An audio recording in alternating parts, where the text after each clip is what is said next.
Well, hello, Ireland. It is time that we talked about the automated export system, AES, which goes live on the 30th of January 2023.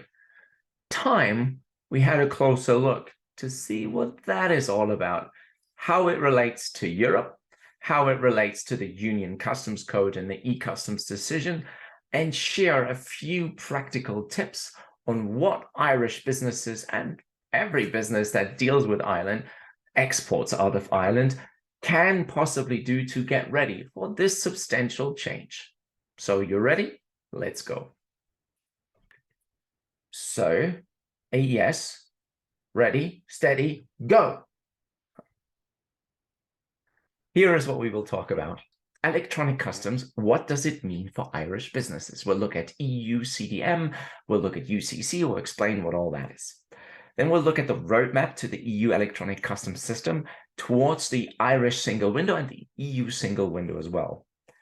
Thirdly, what are the lessons that we can draw from the UK CDS? Last year, the Customs Declaration Service was introduced in the UK based on similar requirements. So what are we learning from that?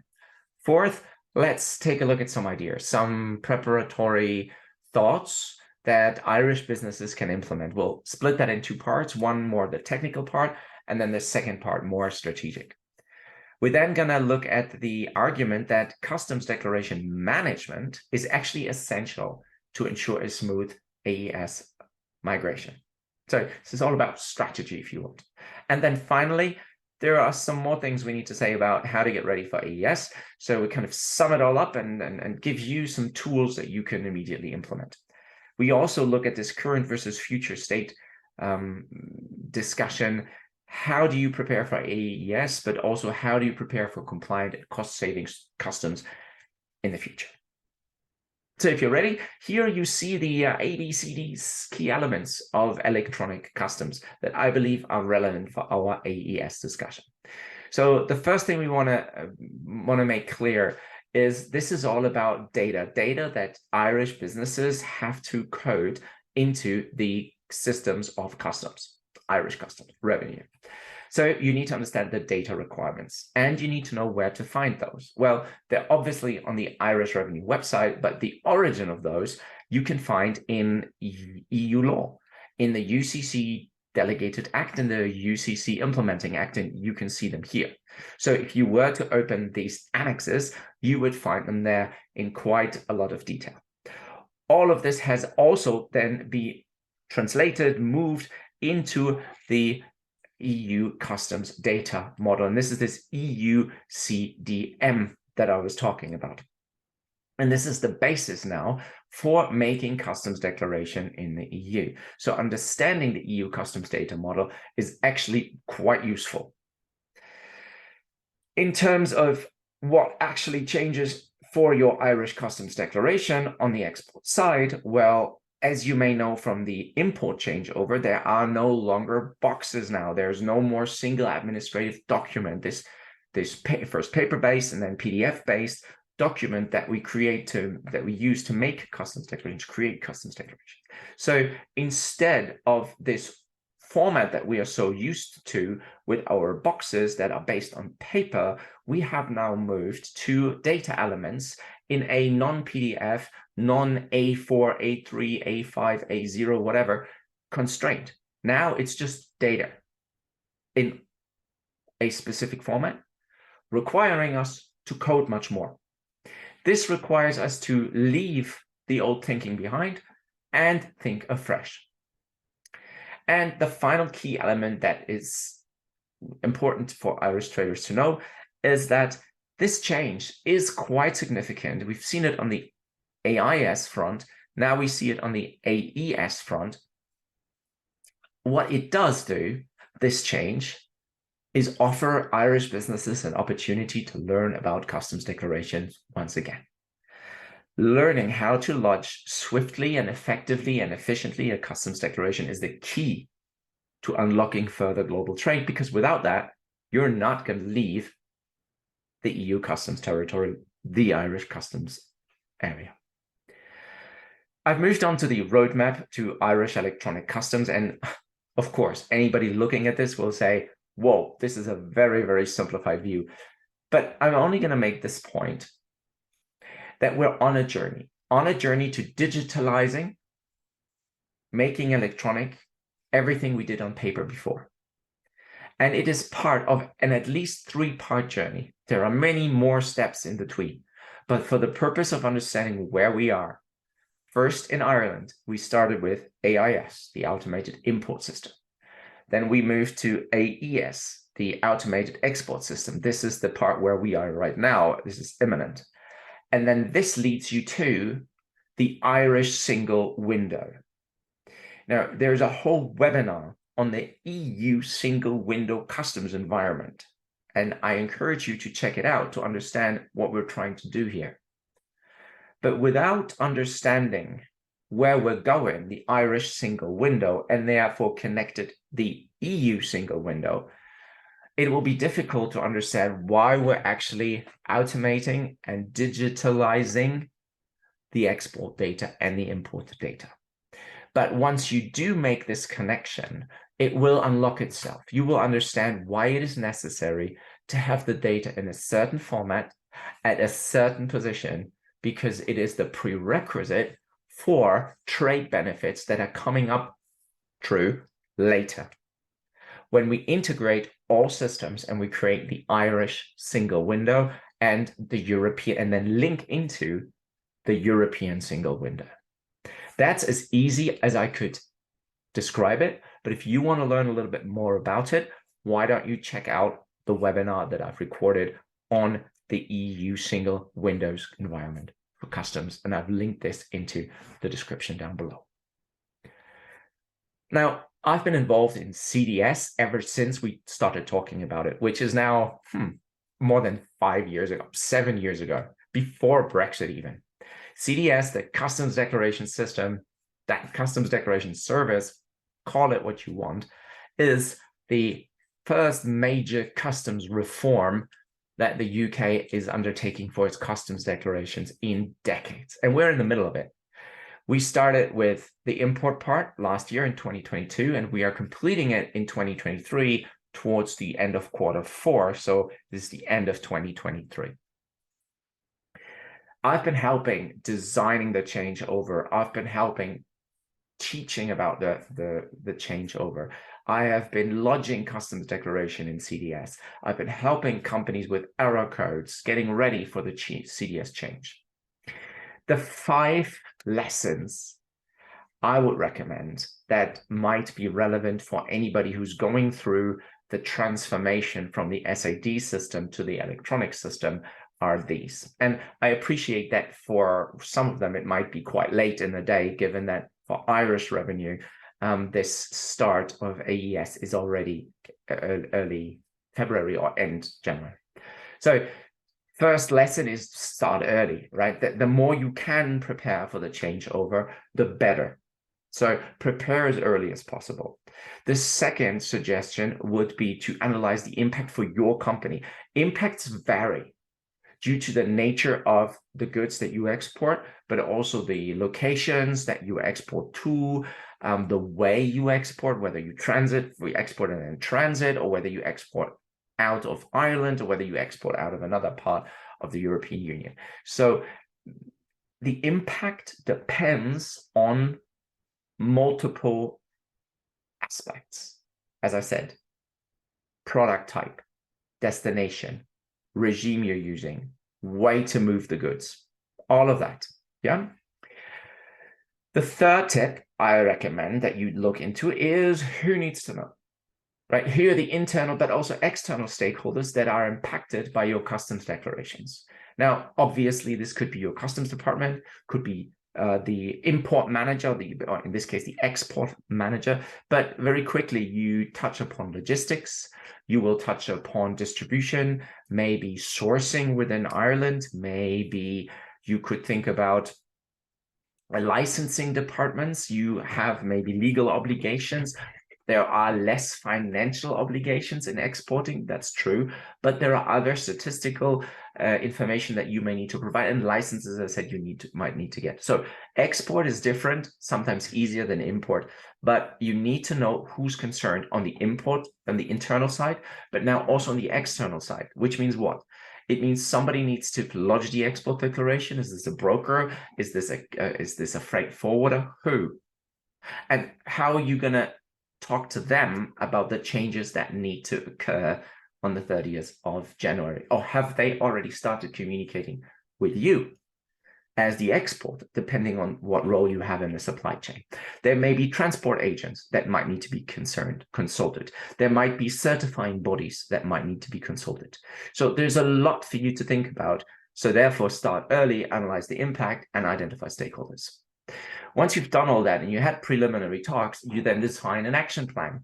That action plan creates your to-do list of who has to do what, and by adding a date, you make it tangible. So who has to do what, when, by then, and then you can also track progress as this is implemented. And then finally, of course, one thing that I cannot stress enough is the need for training. Get expert training, in-house training, online training, whatever you want. Just don't try to decipher this by yourself, because unless you've been involved in other types of implementation of electronic customs, this is likely going to be quite tricky. So at the very least, you need the expert knowledge to be entered into your company, into your brain once, so that you can then teach others, if that makes sense. So these will be my generic top 5 lessons coming out of 6+ years implementation or design of the CDS system. So onto the preparation ideas for Irish businesses. So this is in 2 parts, as I said. There are quite a few things on this slide, and there are quite a few things on the other slide.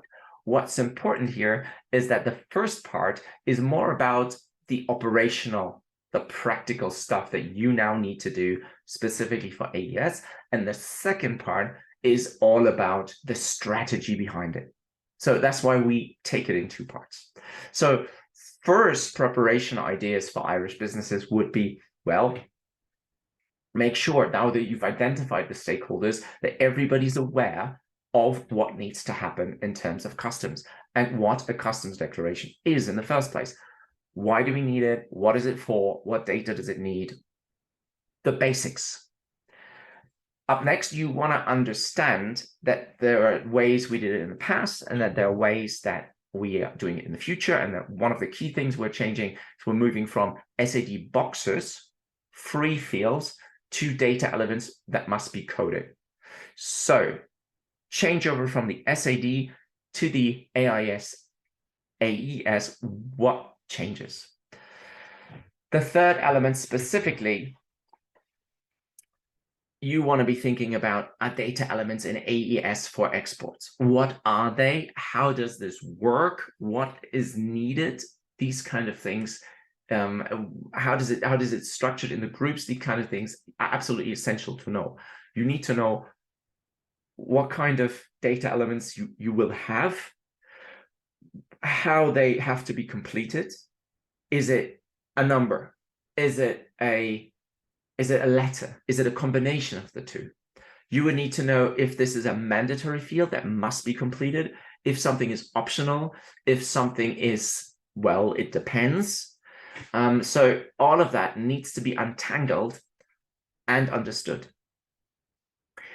And practically, this will mean, again, discussions about what goes at header information and what goes at item information and why.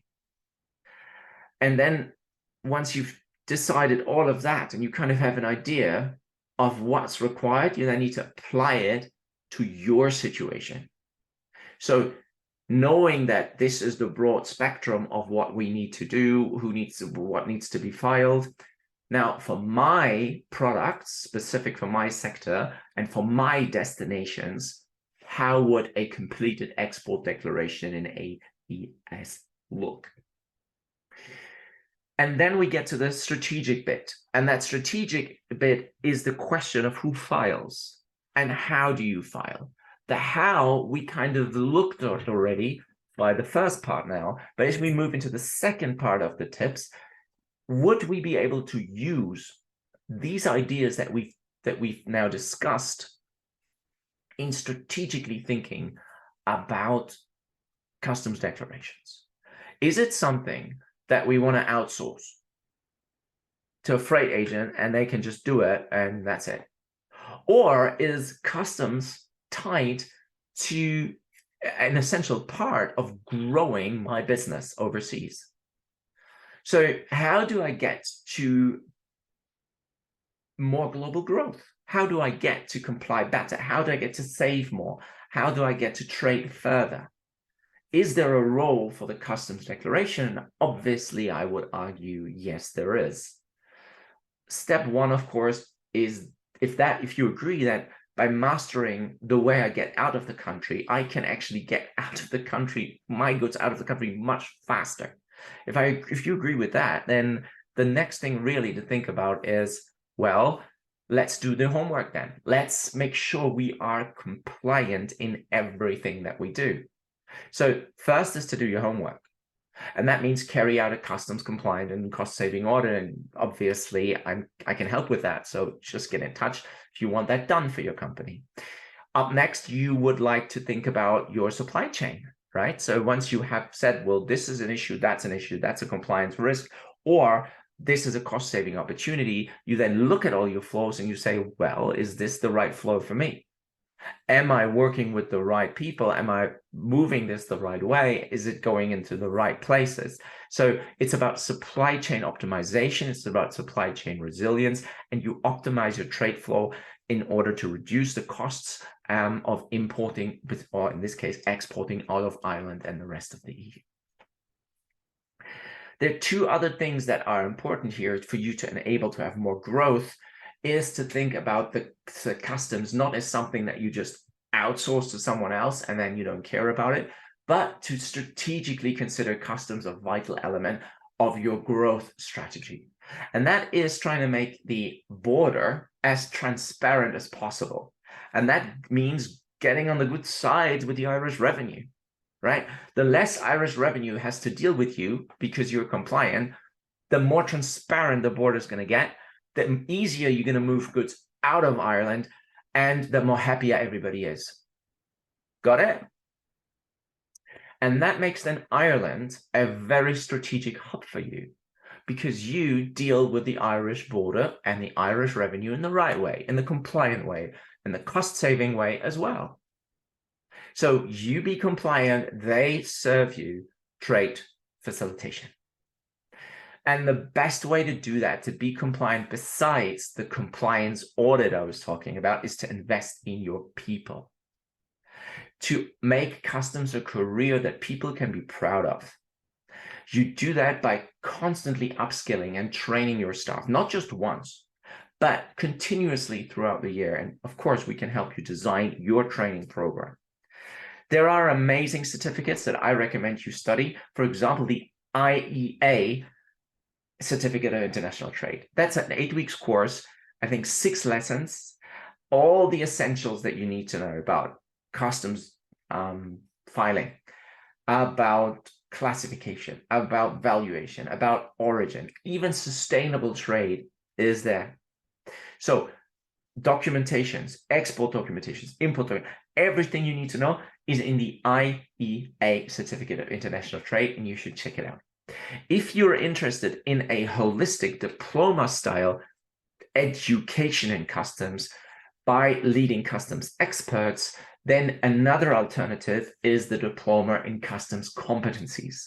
This is a 15-course diploma, which includes exams and, well, tests, I suppose.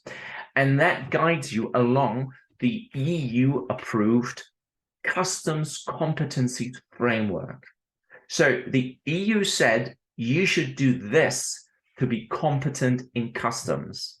This diploma is designed based on the recommendations of the European Union as to what constitutes customs competencies.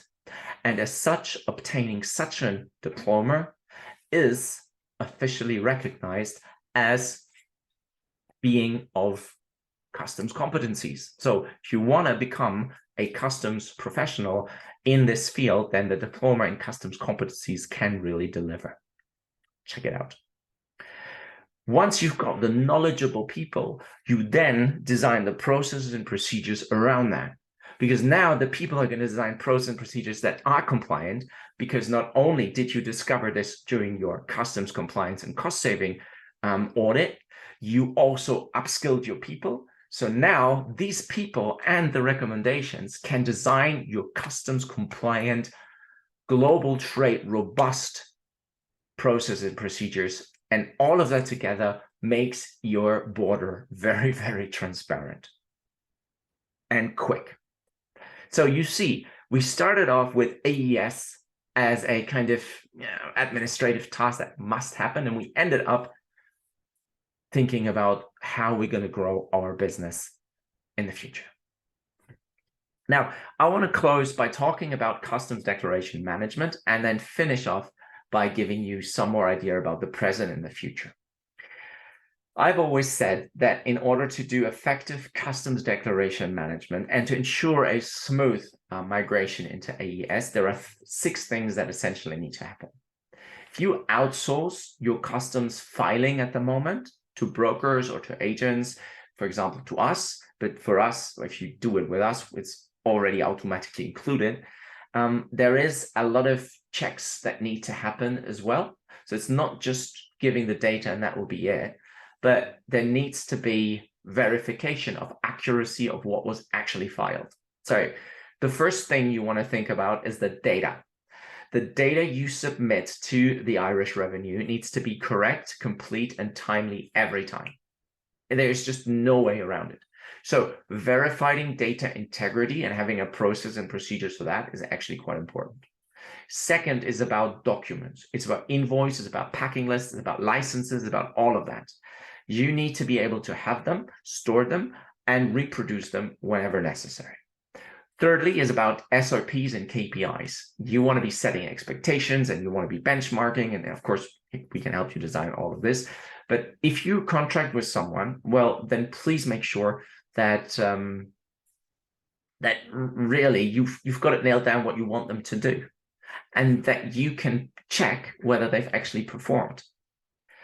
Transparency is important, so you need to be able to link the customs declaration with the paperwork. And if you can't, then there's already a problem.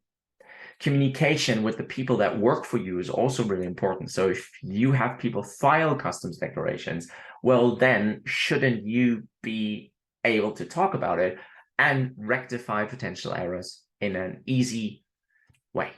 And then finally, audit. There's a monthly audit or there's the quarterly audit. It doesn't really matter as long as you can say, I have audited these customs declarations to be correct, and you can show a report when the Irish Revenue is asking for it. So these are 6 steps that I would think are vitally important for effective customs declaration management. Now, I want to be controversial for just a moment and tell you that there are brokers in Ireland today that say to you, AES, customs declarations compliance, we are ready. But when you then query them, you say, how are you ready? What is the process that you have undergone to be ready? Talk to me about how you will make sure my goods that I'm sending to you, the data that I give to you, is going to be filed in the right way.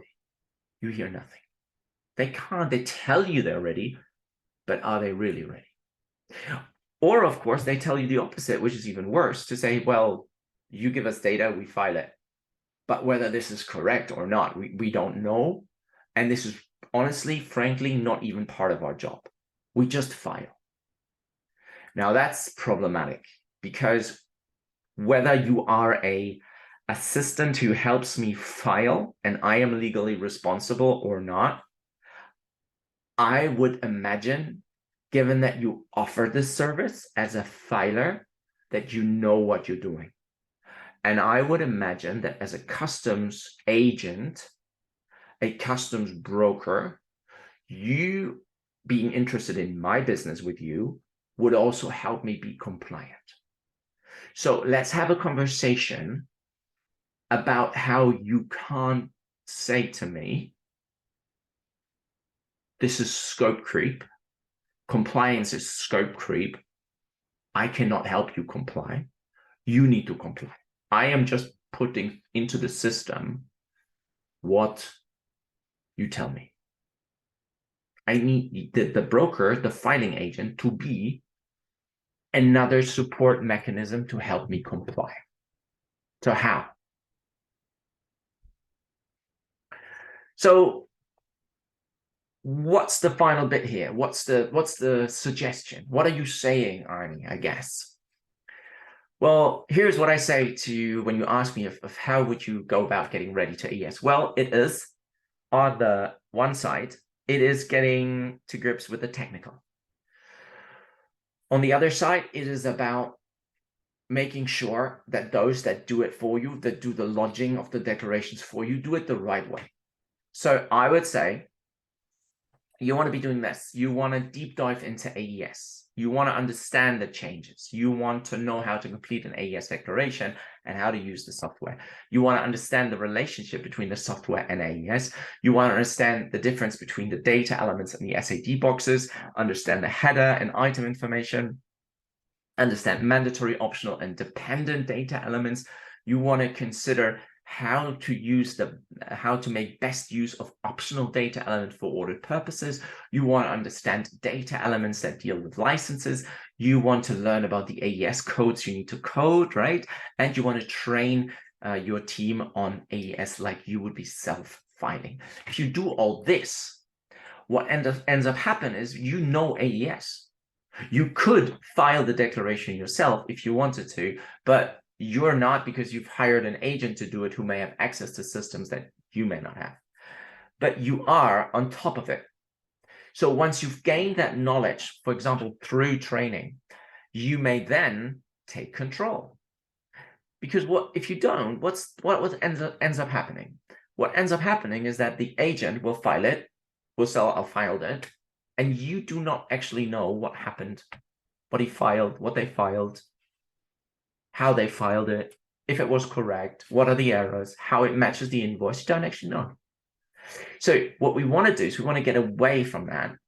We enhance knowledge, and that way we can then take control. We can lead the conversation on AES. We can ask for demonstrations. You can visit your agent. You can ask them about it. You can see copies of the test declarations or request that.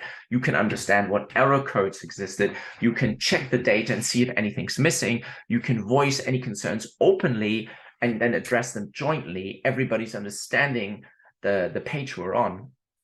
And of course, you should feed back questions you have, doubts you have, to the Irish Revenue. And the best way to do that is to join a trade associations like, obviously, the Irish Exporters Association, because they are your link to government, aren't they?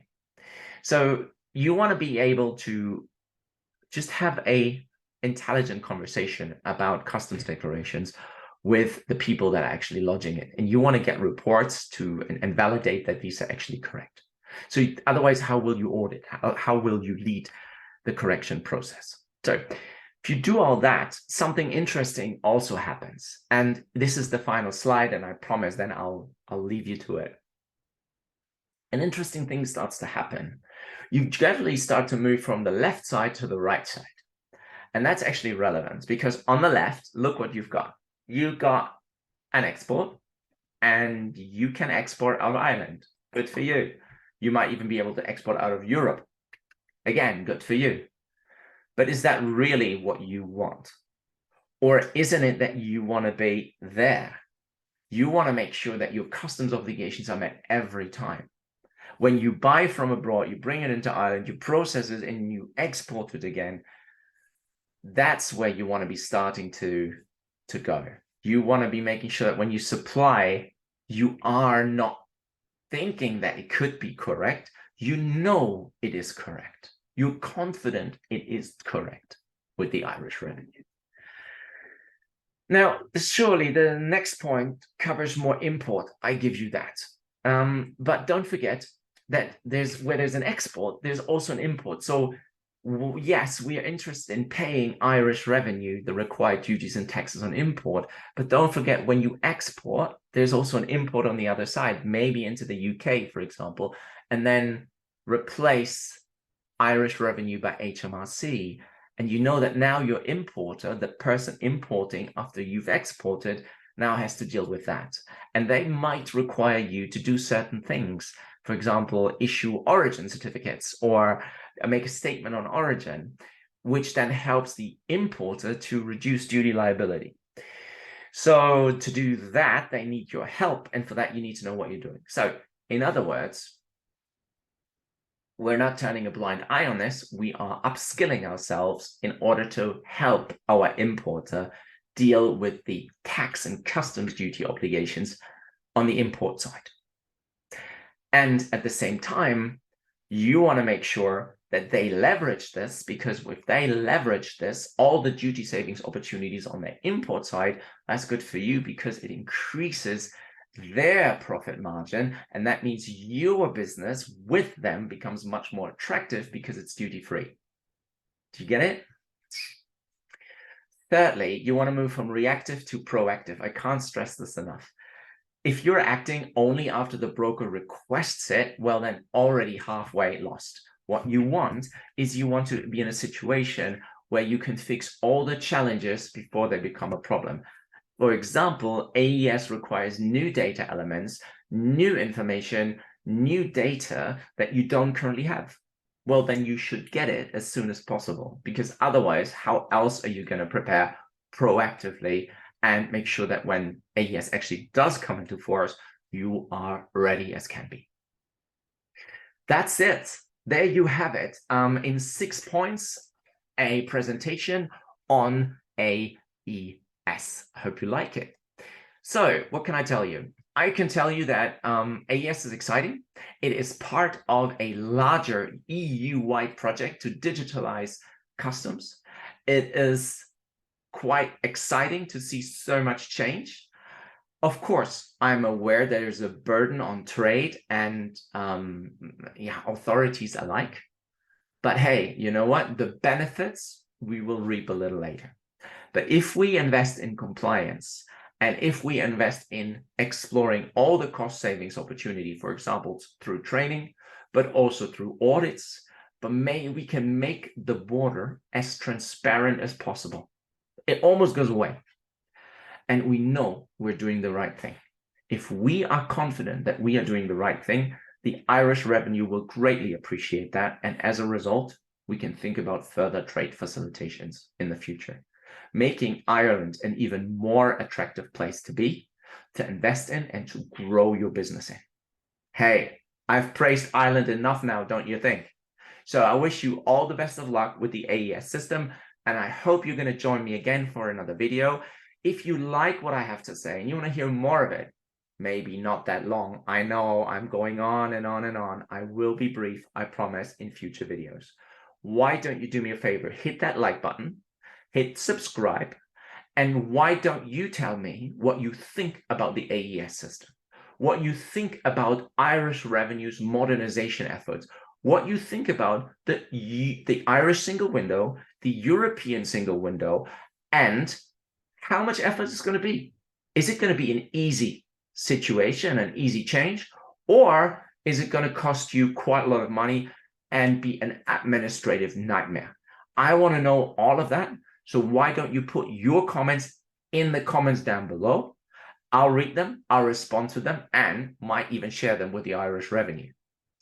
Thank you for watching, and I look forward to seeing you at another video here on this cost saving and compliance channel.